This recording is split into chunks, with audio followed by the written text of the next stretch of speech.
Good morning, everyone. My name is Kike, your host today on White Reflections by Hadufe. White Reflections by Hadufe is a podcast that tends to delve into family dynamics, modern day living, and some of its complexities. Yes. Today, I'm here with Dr. Hafalabi, and we'll be talking about unhealed childhood trauma. Yes, I've seen that it's so prevalent in Nigeria, and Dr. Folabi is an expert. Thank you so much.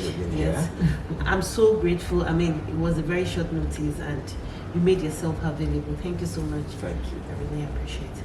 Yes, we'll be talking about childhood trauma, unhealed childhood trauma. First and foremost, what is trauma?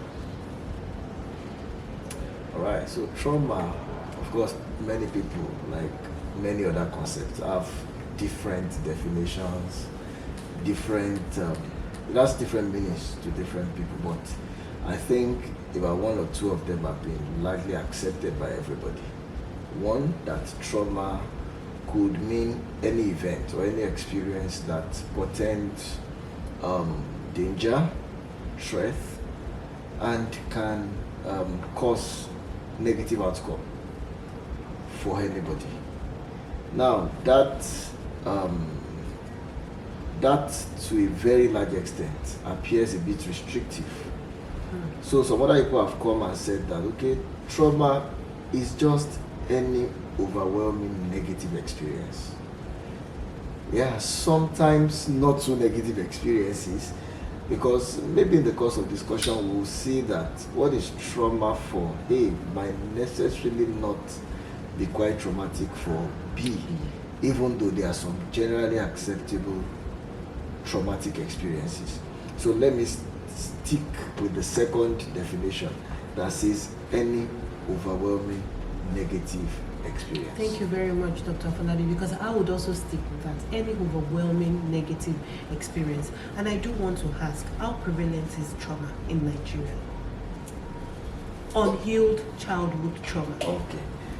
Now it's difficult, because I also believe, like many other people, that it is underreported, underestimated, and so whatever figure that we have, it's just a little reflection of what is out there.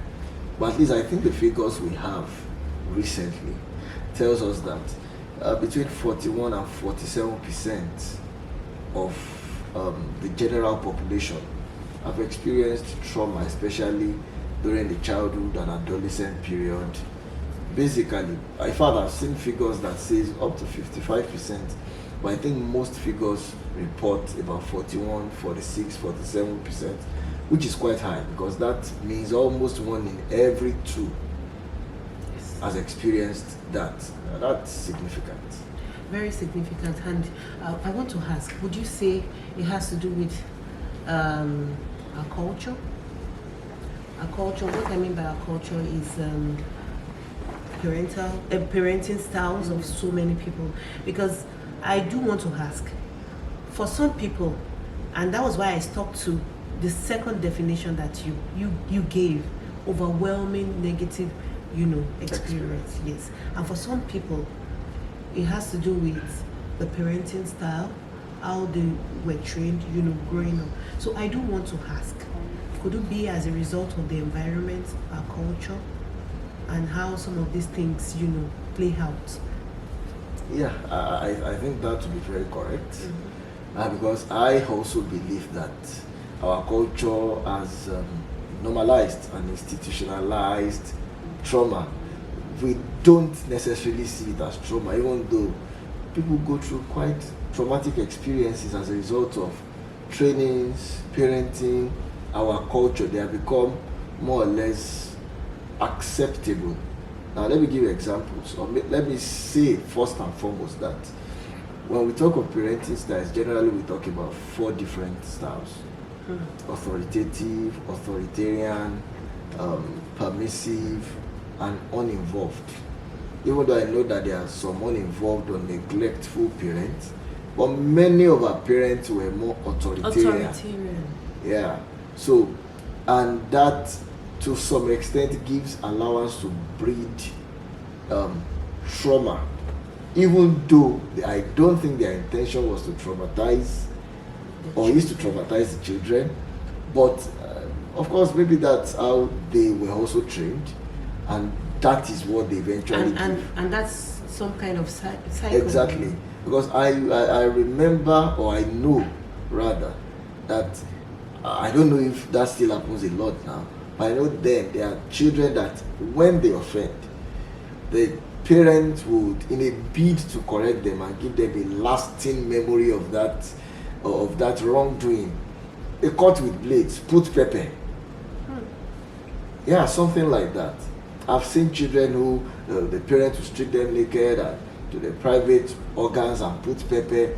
Now, those are traumatic experiences. But they don't see it as such. They just think, okay, maybe they also had wars when they were growing up and all of that. Sometimes the manual correction, corporal punishment, sometimes also goes beyond the normal limits in some settings. Because any correction that leaves marks and things like that on the children, I think goes beyond what is normal and what should be acceptable. And many things like that also, even in the schools.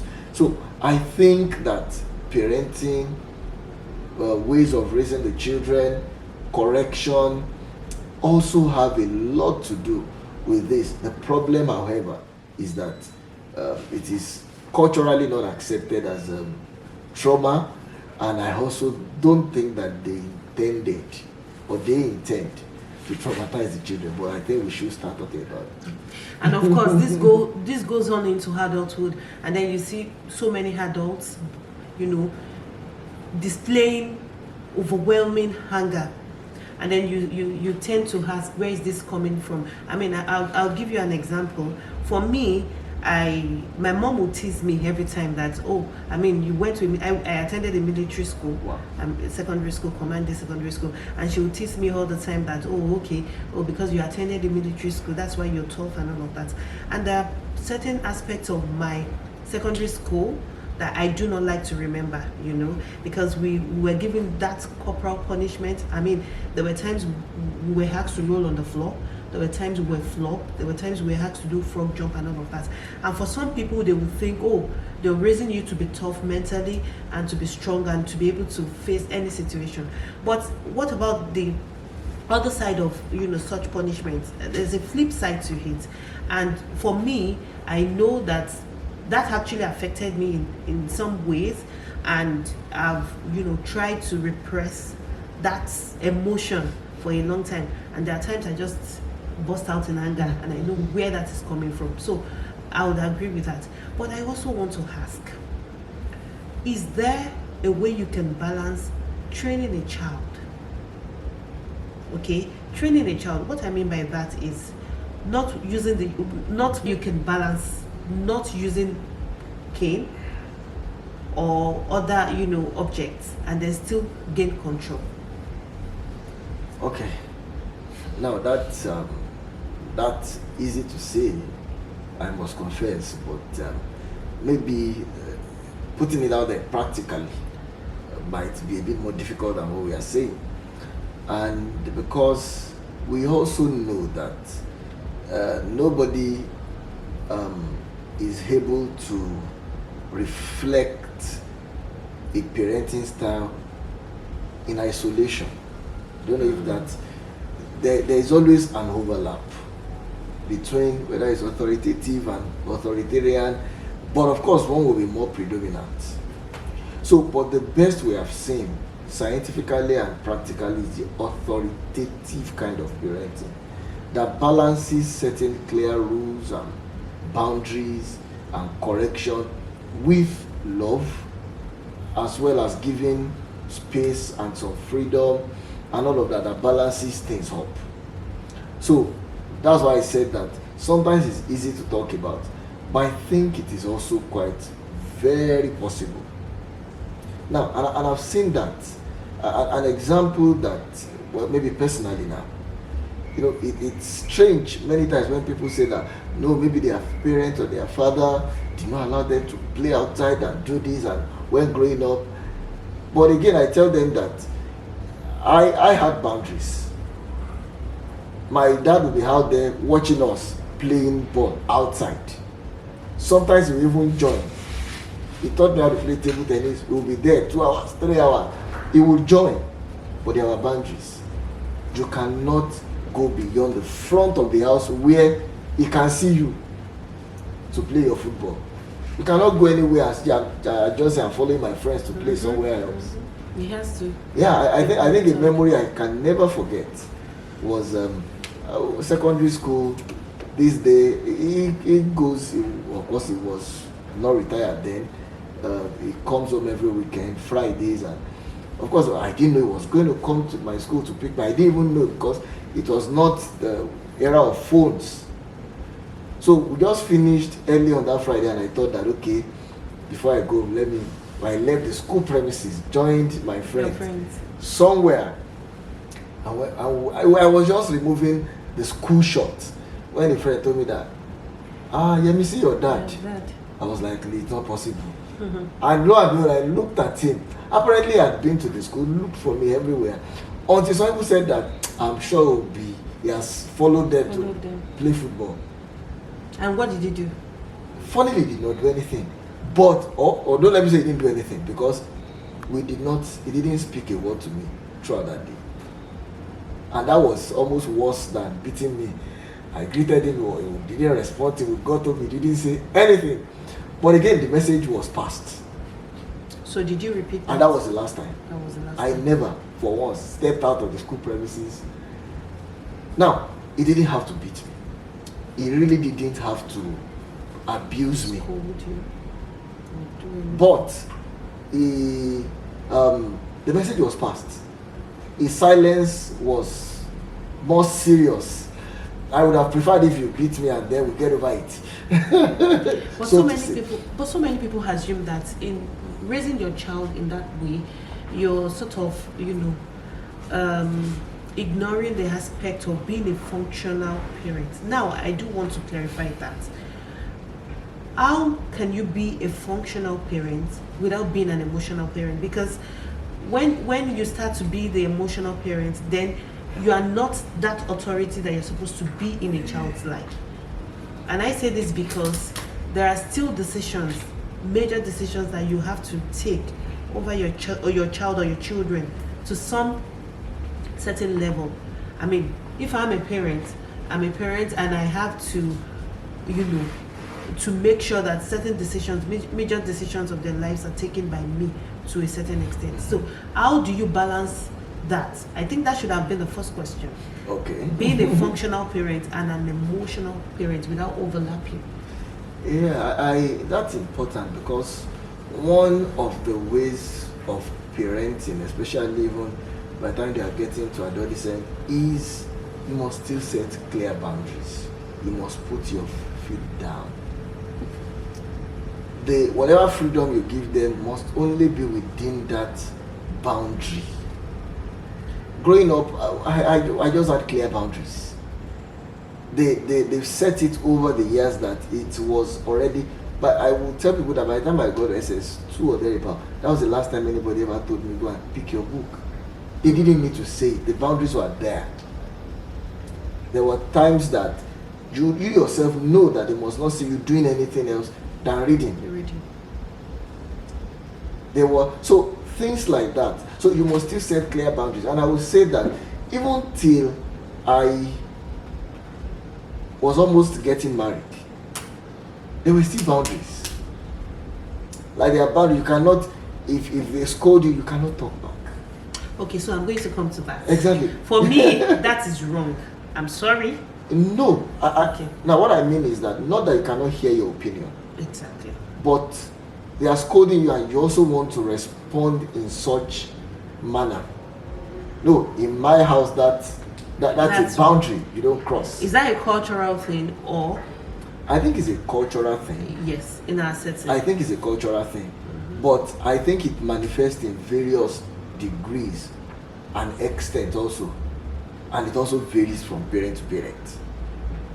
Now, what my father can accommodate to an extent, maybe my mom might not be able to accommodate that much.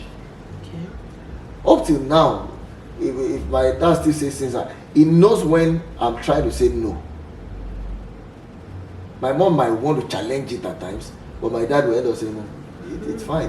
That's his decision. Man to man. So, but again, I think we must also understand that people are different. People are different, so to say. Mom is different from dad, and their approach might also be quite different. But I think that it is more cultural. That some rules are too rigid. It doesn't allow for confidence in the children. It doesn't allow them to express themselves fully, and it always has a way of showing when the children are out there. So you see them, they are not able to fully express themselves. They are not able to say no. No. I was coming to that. So they are because that is how they have grown up all the years. Anything somebody says, maybe somebody elderly says, must be a yes, whether it is convenient or not, whether it is okay or not, and that is very wrong. It makes it worse because in life maybe you now get married to somebody who is more assertive, who knows what he wants, or he knows what he or she wants. There's going to be a mismatch. There's going to be friction. And that's the way it works. So it always has a bearing on every aspect and every stage of the life of such a person. And then you come out as being too. Some people term it as you being proud, because you can express yourself and then you can stand up to whatever and say, oh, this is how I feel about this situation. And I also feel that in our setting, most times we try to bypass our children's emotions and we force forgiveness. And that's because we believe that as parents we are always right. And I also think that this cycle continues because we do not allow for meaningful conversations. And what I mean by conversations is once your child starts to say to you that, oh, mom, you did this and it's really wrong, you don't want to accept because you feel you're a parent and he or she shouldn't be telling you what is right or what is wrong. Now, I want to ask you, is your child your friend? Yes. In the real sense of it, is your child supposed to be your friend? Assume the role of friendship. Yes, to a very large extent. Okay. Now, I also believe that parenting or relating with children also has to do with at what stage, at what age, and at what stage of development they are. There's a way you relate with them when they are still very young, primary school. That period, you basically or almost always have to be the one to do everything. Because, of course, they do not have the capacity to make maybe very rational decisions, permit me. But once a child starts crossing into the adolescent, then the style of parenting should change. Because now such a person is becoming self-aware. Such a person is having hormonal changes and physical changes. Such a person has maybe a bit more freedom with the age where, okay, many of them now have phones, internet connections and everywhere. such a person has already started seeing a future for him or herself.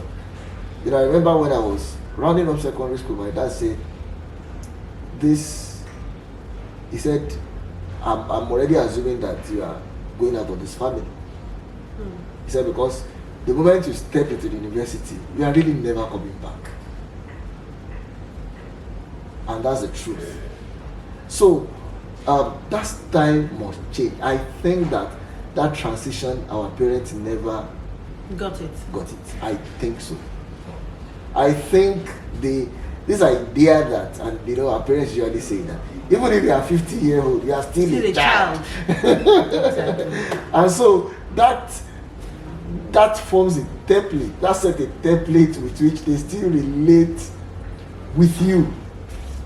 They still believe that anything they say must still be law, and there's no room for negotiation or contrary opinion. But I think something must switch at that period to accommodate the emotions of that person, to accommodate even the excesses of that person, to accommodate the mistakes. I think they also don't give allowance for us to make mistakes. It's allowed. It's allowed. Sometimes you should be allowed to make honest mistakes, simple mistakes, from which you learn, and things like that. So I think they didn't get that. Of course, I remember many times growing up, you are bottling yourself that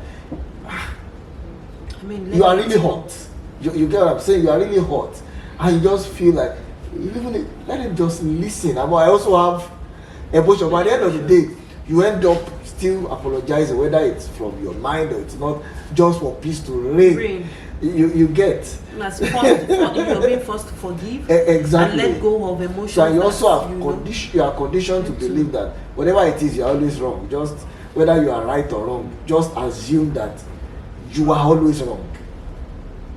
So, and that is not necessarily the correct approach. Even at many times when time eventually proves that you were right, they will still come back to say to you that, exactly, that you were right. Really Sorry, right. and all of that. So parents, events just overtake it. Exactly, you have to be right all the time. But I think there's a shift now. There should be a shift, and I think there's a shift because last year I visited my sister in the UK. She lives in the UK, and I spent about a month with her.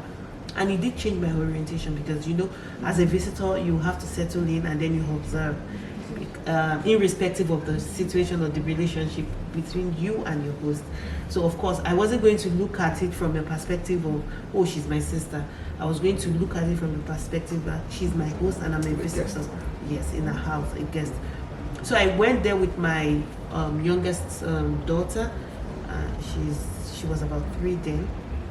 2.5 thereabouts. And when we got there, the first thing I noticed, and it did rub me the wrong way that first night, was she would have one her, no matter what, one her each with her children, the boy and the girl, and nobody's crossing, no interruption.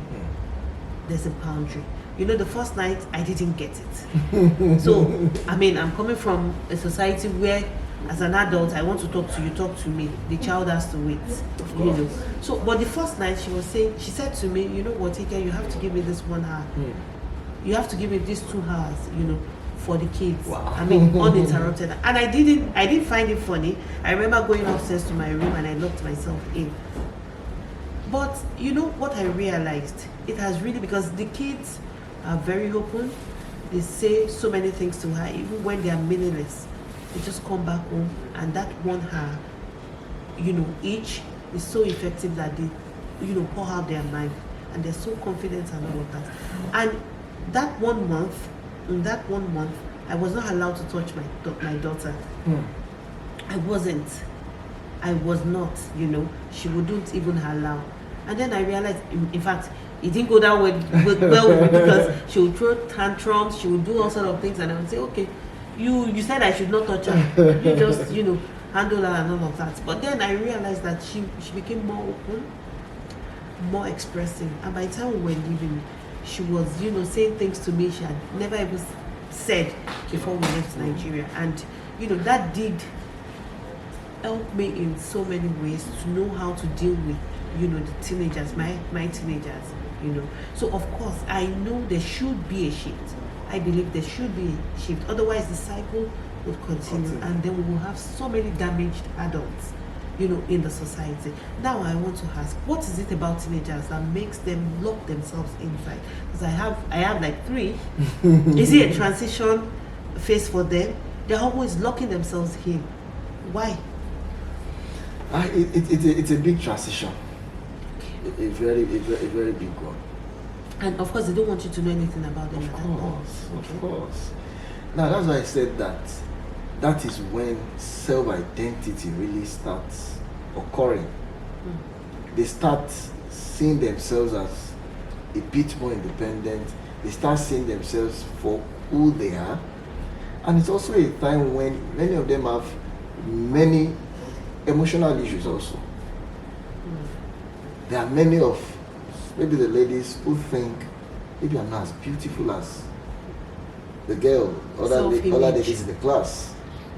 Maybe I'm not having as much secondary sexual characteristics as others. Maybe the boys in the class are mocking as a result of that. I remember clearly what goes on in our secondary school. Exactly. I know most of the ladies do not even walk in front of the class because they know the guys are waiting. You walk and there will always be a comment. Regardless, there will always be a comment. So we know they would rather pass through the back where the praying eyes are not there and things like that. So I can only imagine what goes through their mind or goes on in their mind. Sometimes I also know very funny things. The guys are also having their stuff, always comparing their secondary sexual organs with. It happens funnily. How big, how small? Exactly. those are things that happen, and then a lot goes on in their mind. Oh, it's also a time where some of the guys already have some ladies that are going with them in the class. Maybe 2 or 3 of them don't have anybody. Those funny things play out. Unfortunately, there are things that they know they can never tell anybody. More so their parents. And why is that? Because they have never been trained to talk about things like that. So they know that in their homes it is forbidden. So how do you handle that? You ask them to come? So like I said, I think it has to start from, it really just has to start from the way we bring them up. Maybe we should start to normalize talking about some of these things and telling them that I think it's normal to have emotions, to have crushes, to experience these things. It is normal. It is normal if this is what is going through your mind. It's normal if you want to look as beautiful as the next girl. It's normal if... So maybe when they start seeing it, because I've also found families that there's nothing they don't see. The children don't see to their parents. And there's nothing, and the parents don't judge them. I know some families like that you start envying them that I love this family, maybe this, something like that. I love the word judge. I love the word judge. Because of course, I mean, being able to express themselves and not judging them in that light is very important, because the moment they tell you something and you judge them, they won't come back to tell you again. Definitely. So that I think that's where the issues are. There's a lot going on. There's a lot going on in their mind. At least I've seen children. I think some months ago I was seeing an adult said her problem was that she was not as busty as her younger sister. Of course, it took a while before the mother got to the root of, but she knew that she was not close to the younger sister like she used to be. There were so many issues around until she came out. So she found her more attractive. Exactly. So the mother will say, oh, the younger sister is more busty, she's bigger. Other people tend to admire the younger sister more than. So, and that became depression, anxiety issues, and many other things. We found many of them, some of them even attempt suicide. When they can't deal with it and they do not have anywhere to pour it, anybody to talk to about it. So it becomes very overwhelming and it becomes a problem for them. So I think that period, that adolescent period, it's a very big, it is a very big period. And I think that many of the parents don't, maybe they live in denial, maybe they don't want to. Sometimes, honestly, they just think that, okay, I don't want to expose these children to. But of course, we've also found that whenever you are keeping them from, they probably know more than that. Sometimes they probably are doing more than that. So why not, let's open up the whole thing and let's exactly. Let's table everything exactly. And know what's going on. Exactly. Okay. So all these are forms of trauma that children go through without opening up to their parents. Now, having said that, are there ways of correcting those issues, even if you've started really wrong as a parent, you know?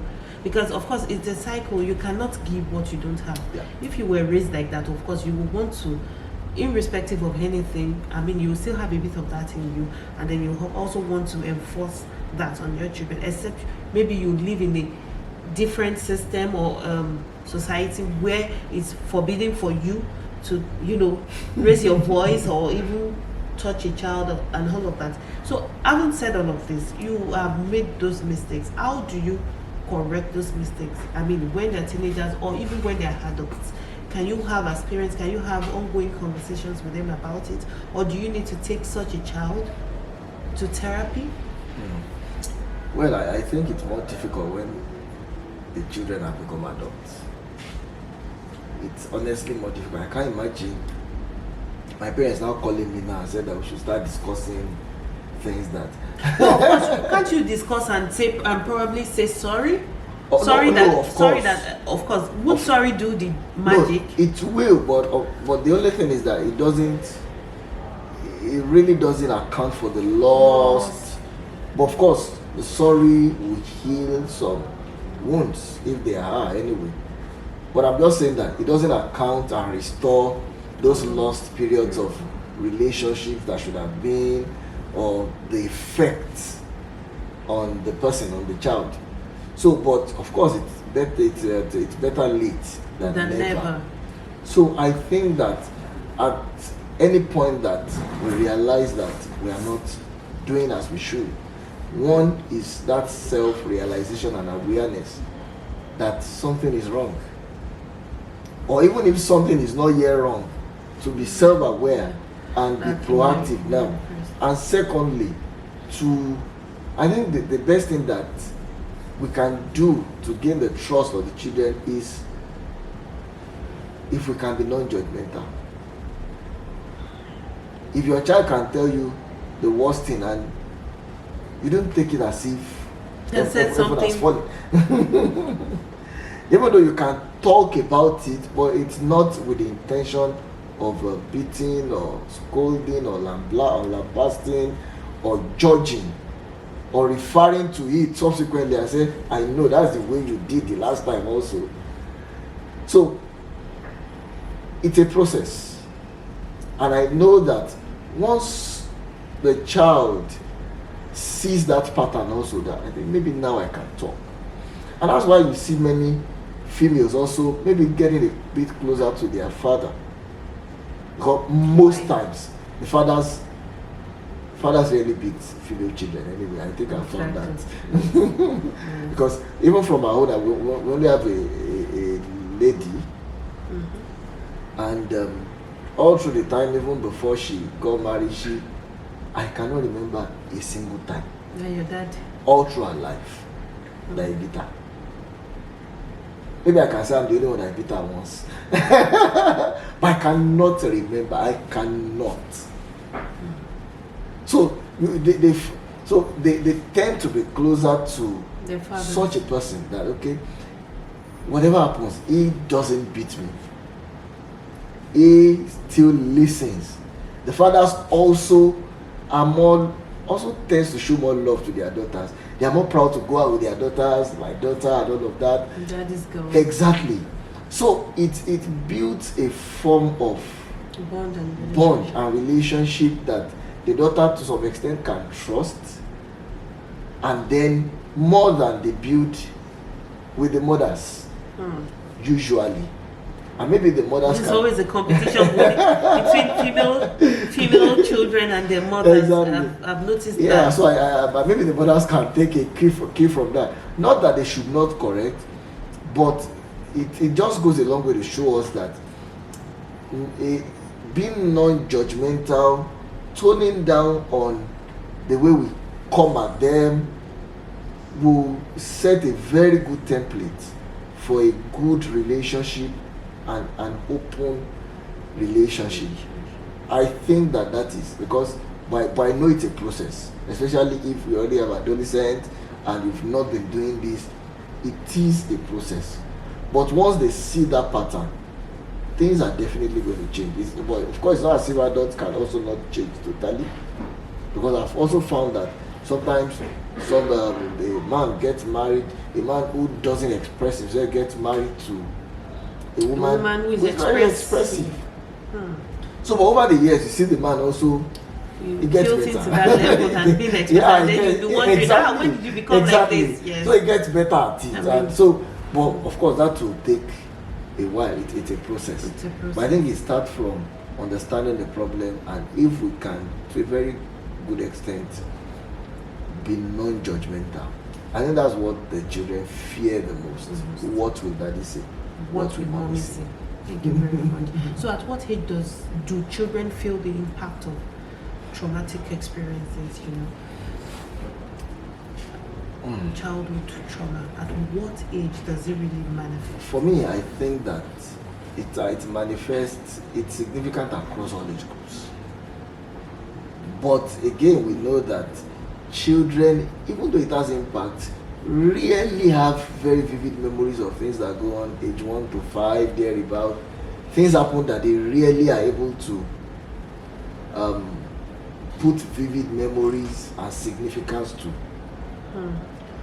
So, but I also know that the adolescent period is a time that probably they never forget. For me, I would put that as the most remarkable period. It's a time that they never ever from what age? Forget. Now, I'm tempted to say that adolescents from the teens, but I also know that adolescents start before the teens now. Exactly. Because they grow so fast and they know so much now. Exactly. I mean, social media age. Exactly. So sometimes I see some children, they are 9, I'm saying, are you sure you are 9? 9. Are you really sure you are 9? What is going on exactly. and what you're saying. Because many things.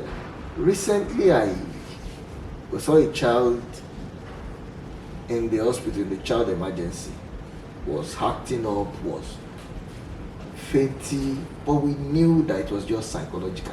We didn't have any. And at the end of the day, it was just a reaction to what was happening in the home. The father was beating the mother, they left. The mother left with her.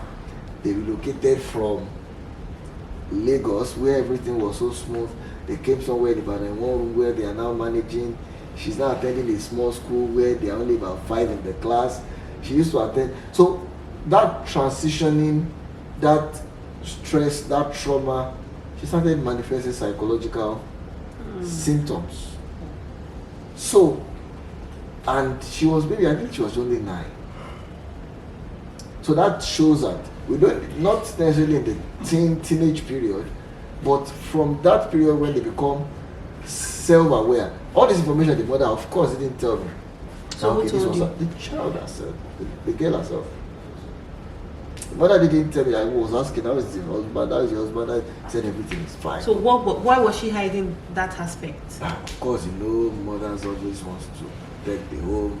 She wants to give this idea that there's no problem, everything is fine. Oh, but she didn't piece that together. She didn't think it was coming from the transition, and I mean, no, that was why I had. She didn't. So it was when I interviewed the girl alone and probed and she brought out some of those things.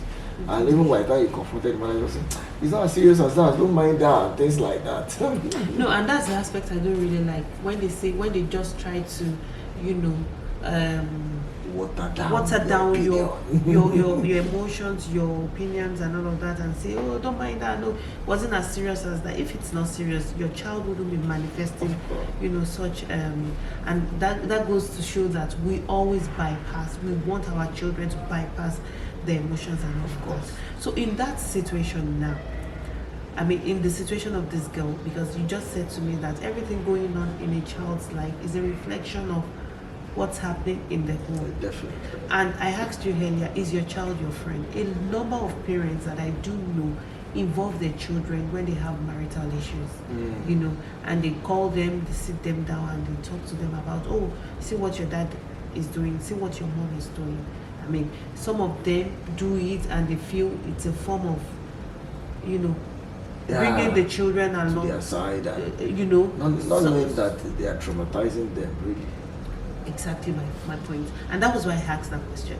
Is your child your friend? Which you explained perfectly well that at some point you have to, but even at that stage, you should be responsible for your emotional issues. At any stage, I do not think it's right for you to bring in your child, whether as a teenager, an adult, or whatever it is. But a lot of people do that, and they do not know that it manifests later on, even when they start to have relationships and all of that. So I want to ask, what would you recommend for a child who has unhealed? Because a lot of people even have unhealed trauma that they do not even know. They do not even consider it trauma. They just believe that, oh, okay, so those things have been done, and then they bury it, they repress it somewhere, and then when it starts to manifest, they don't even know where all of this is coming from. And I do know a lot of people don't even subscribe to therapy. And then there has been this high rate of depression in teenagers and even adolescents these days and all of that. So how do you handle a child who is dealing with unhealed trauma? What would you say to that child? What would you say to that child's parent? Do you place them on medication, or is it talking therapy? What do you do? Okay, I think you touched on repressed memories and things like that, and that's basically what we call defense mechanisms. That's the way the mind tries to douse and cope. I think that's a better word. To cope. So the mind tends to bury those memories. Not as if they are not there, but just represses the memories. Sorry, doctor, when you bury memories, does it help? It doesn't. Or does it come back? Yeah, of course, definitely. In all cases? Maybe not in all cases. Okay. But whatever is repressed doesn't mean it's no longer there. It doesn't mean it's no longer there. So sometimes people have psychological or psychiatric illnesses that emanate from those repressed childhood experiences, that if you have not touched on those things, if you have not talked about them, you are never going anywhere with whatever treatment or therapy that you are doing. So when we have situations like this everywhere, unfortunately, unrecognized, unreported, and not talked about. And I also firmly believe that many of the issues we have in the homes as a result of these unresolved issues. Mr. A with an unresolved childhood issue marries Mrs. B with her own unresolved childhood and teenage experiences, and then they can't deal. And then everything scatters, definitely. So what do we do?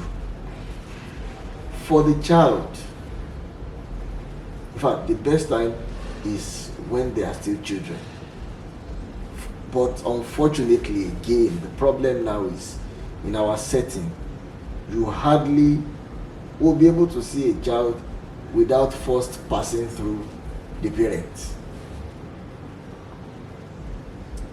So that's where the problem. Even if you see a child obviously that needs therapy and the parent says no, then there's a problem, because we also don't have very active and functioning child welfare and social services that can take the child and say, exactly, can enforce that. So I think that's the biggest barrier here. Sometimes we have seen children like that come to the clinic and you give them appointment, but the parents do not bring them back. And they would rather take them exactly. Sometimes it's because, oh no, you don't wash the dirty linen outside. You've already talked too much the first time that you went, and things like that. You don't want to expose. So family drama. So that's basically the biggest problem, to get the parents. But I've seen a trend, especially among the younger people, that especially in the university or institutions, I've seen some of them willingly and intentionally coming for therapy. We've seen some of them pick up phones, call some helpline and say, please, I just need therapy. I've seen some of them saying that I've told my parents, they didn't believe that something is going on with me, but I know that I need that. That has been happening. So for such a child, what's going on with that child? The mind? Is it the mind? Like, is it a mental thing sort of, or is it a mind? Is it that the trauma is coming back? The issues are there. Is it affecting the child mentally? Because when you say a child knows that he or she needs help, what do you mean by that? Okay, sometimes many of these things. Now, the concept of trauma, we talk about the 3 E's. We talk about the event. We talk about the experience. We talk about the effect. So the event is what happened. The experience is what does it mean to you. The effect is what's the end result. So Mr. A and Mr. B can have the same event, but not the same experiences. And of course not the same effect. You can bully Mr. A and he sees it as nothing much and he moves. And bully Mr. B and the experience is traumatic, and at the end of the day maybe comes out with esteem issues, depression and the likes. Withdrawal symptoms. Withdrawing from social relationship and interaction. So that also must be understood. So such young people could have had various experiences, sometimes that the parents might not consider as serious experiences. Maybe that they have mentioned that there's many worse things happen to different people and there's nothing more. They'll just get over it, and then after a while they start having the effect. Maybe some of the effect could be that they'll be having poor concentration, sleep disturbances, overwhelming heightened emotions. Of course, at the end of the day, disrupt the academic activities. They are not able to, the output is not as good as it used to be. So at that point they start feeling that they know that they need help. Some of them say, I just keep having mood swings, I just keep having sleepless nights, I've talked to this and that, they just don't understand me, I think I need help. So we have found that happening a lot. Usually the point that they say they need help or they seek help is the point where it has started affecting different aspects of their life, whether it's sleep, whether it's appetite, whether it's academics, or whether it's their emotional regulation. Some of them just burst into tears for nothing. Or they tell you, I'm feeling very irritable these days.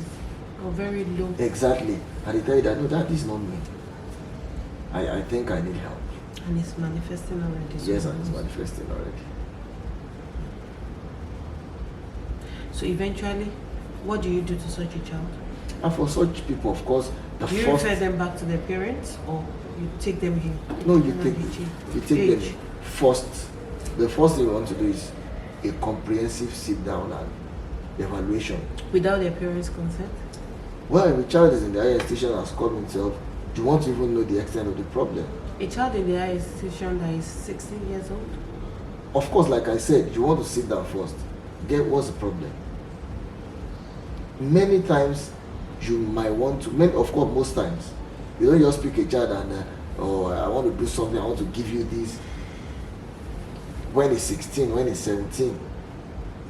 But you also need to gradually work on them. Many of them don't want to get their parents involved. Exactly. So, and you do not have the right to enforce and say that. So if you have a child who doesn't want to get his or her parents involved, what do you do with that child?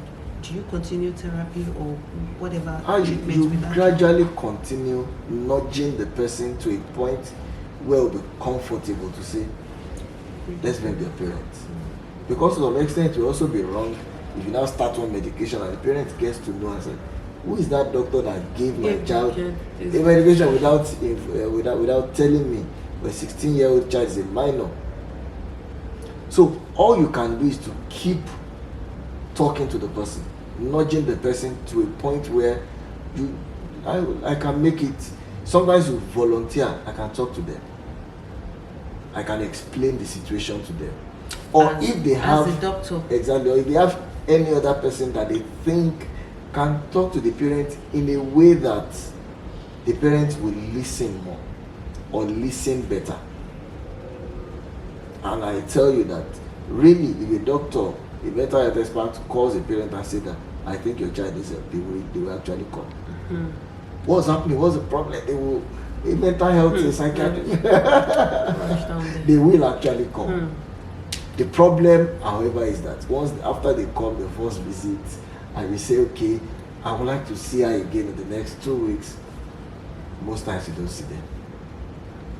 Because they've either gone, Rather, they would rather go to spiritualists. Yes, I know. And say, what you did is prayer. What you did? Yes. It's not therapy, it's not counseling, it's not none of that. Well, doctor, this has been really insightful. Now I want to ask. I've seen children who were given the best, who were allowed freedom to express themselves. Yes, I have, to be honest. Because of course from our discussion so far, we've been blaming the parents. Mm-hmm. Yes, I know that. But I've also seen kids who were given the best, who were raised in the best possible way. And then they go on to rebel against everything that they've been taught. Every single thing. I've seen it. I've seen children who were never raised in, abusive homes.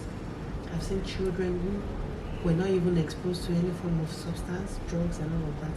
But as soon as they get into the university or they, taste that freedom, they rebel against everything that they have learned and that has been taught.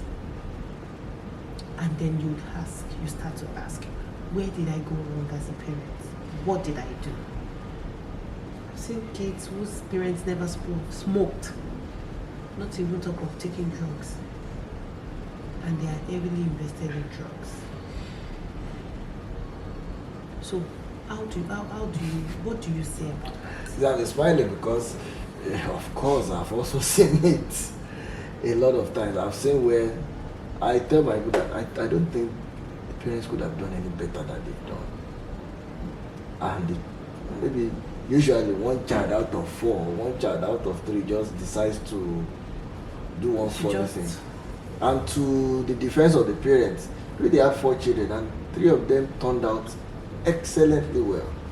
And then you wonder that what has gone wrong.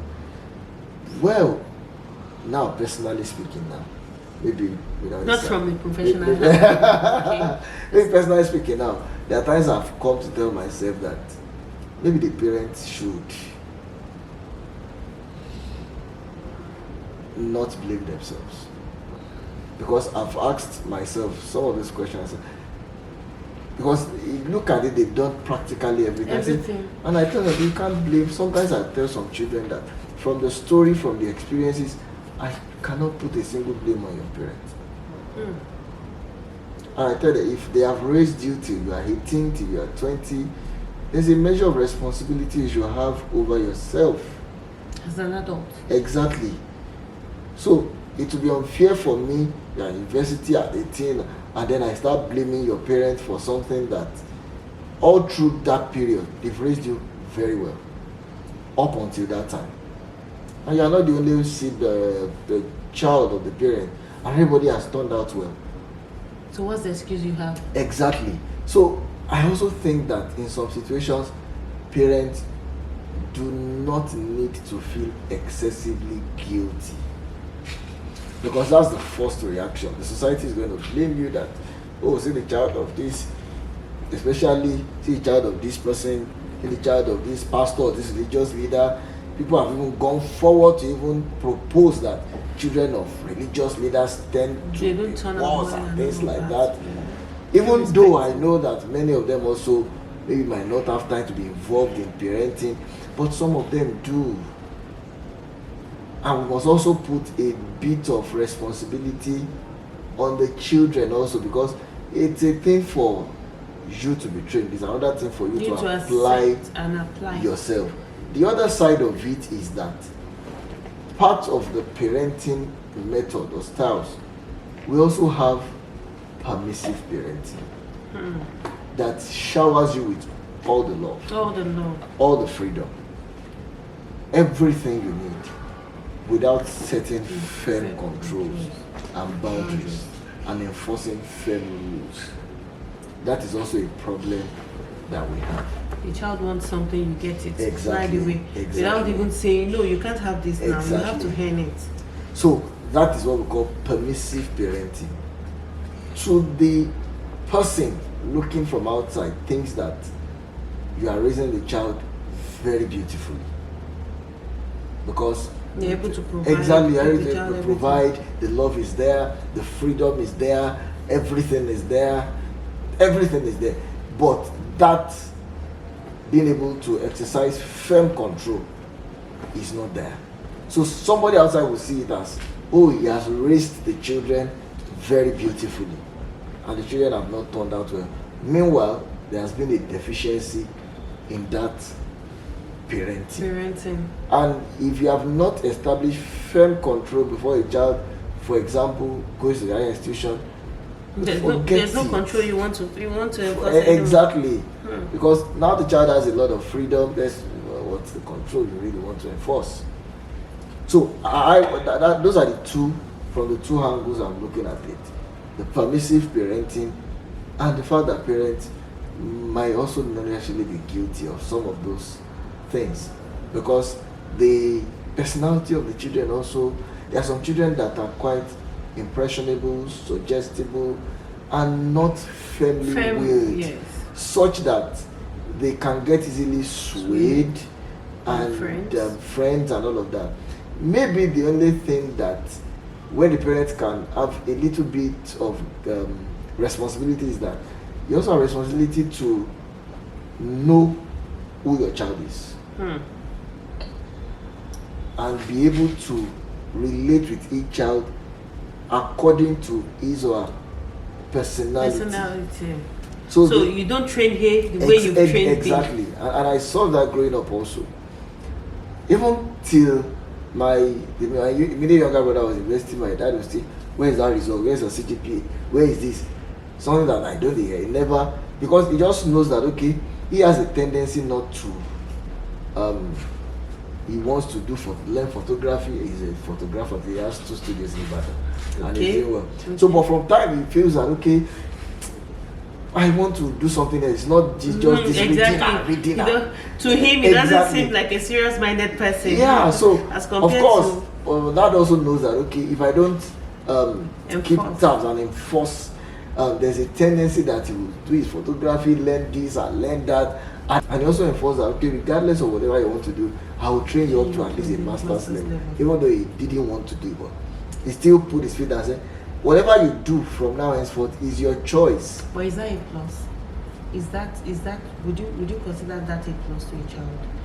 If a child expresses a desire to not go the education line, because that's another thing. I've seen people who were forced to go to school who never really wanted to, who didn't have desire to go down the academic route, who's got innate talent and they just want to pursue it. And then I've seen parents saying to them, no matter what it is that you've got in terms of talent, you must go to school and at least get a first degree. So I'm asking, do you think that's a plus to that child? I think so. Unfortunately, our society and where we are, unfortunately, places all premium on Education. On first degree. Unfortunately. What about kids that were taken to a football academy who never went to school?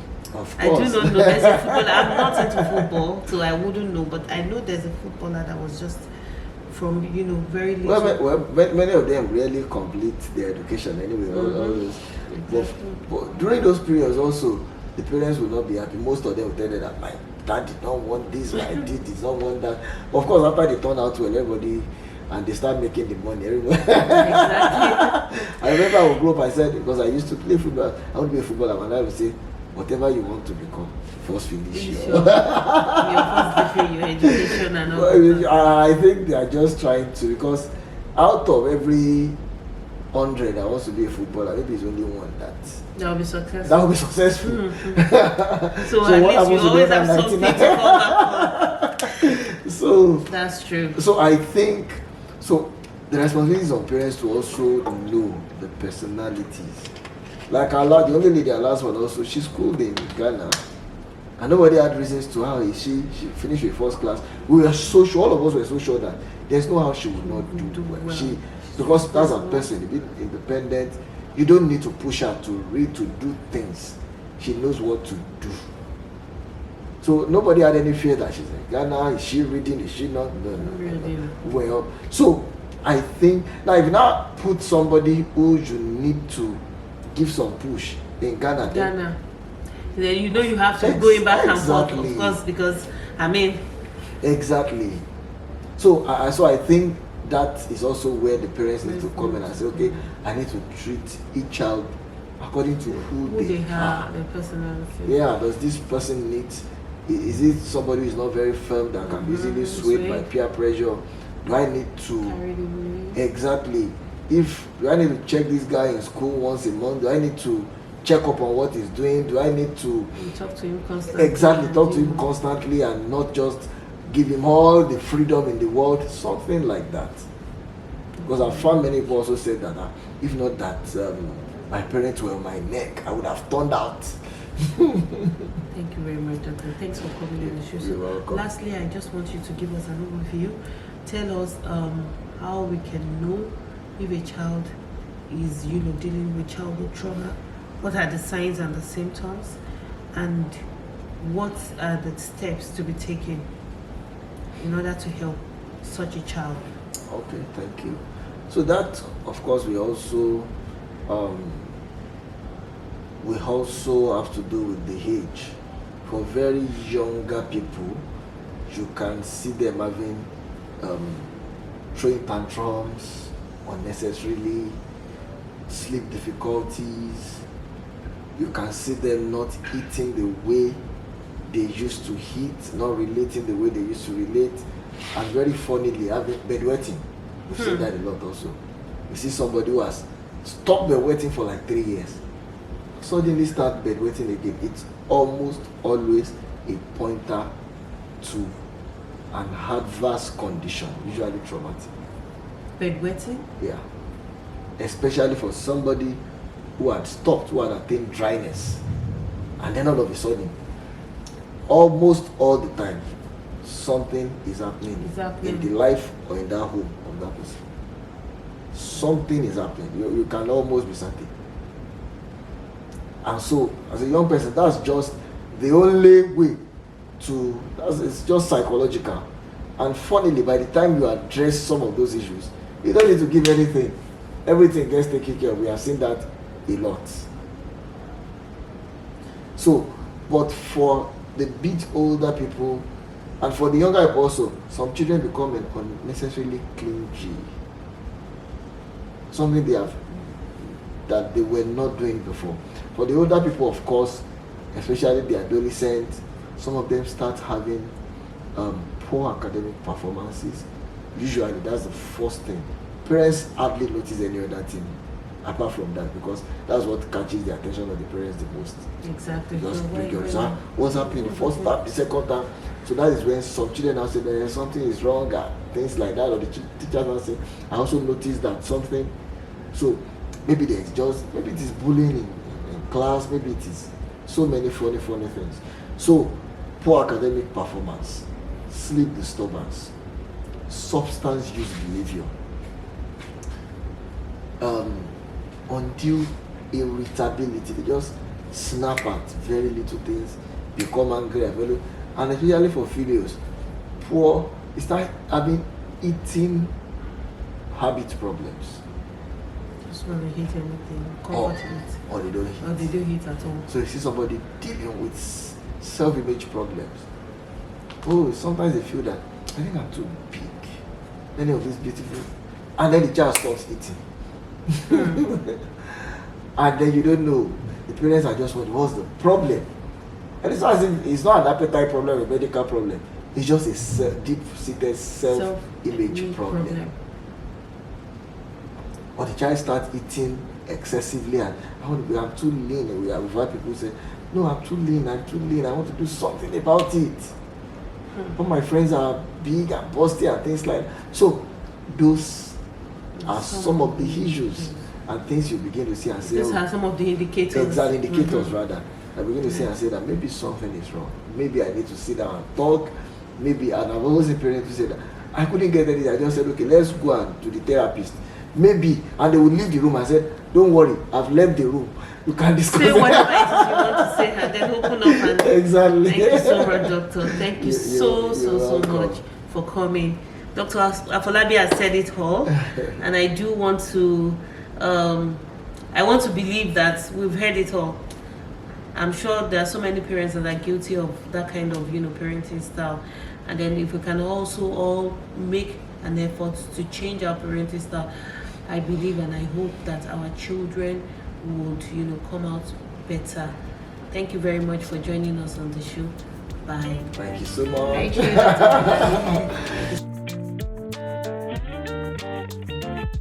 you.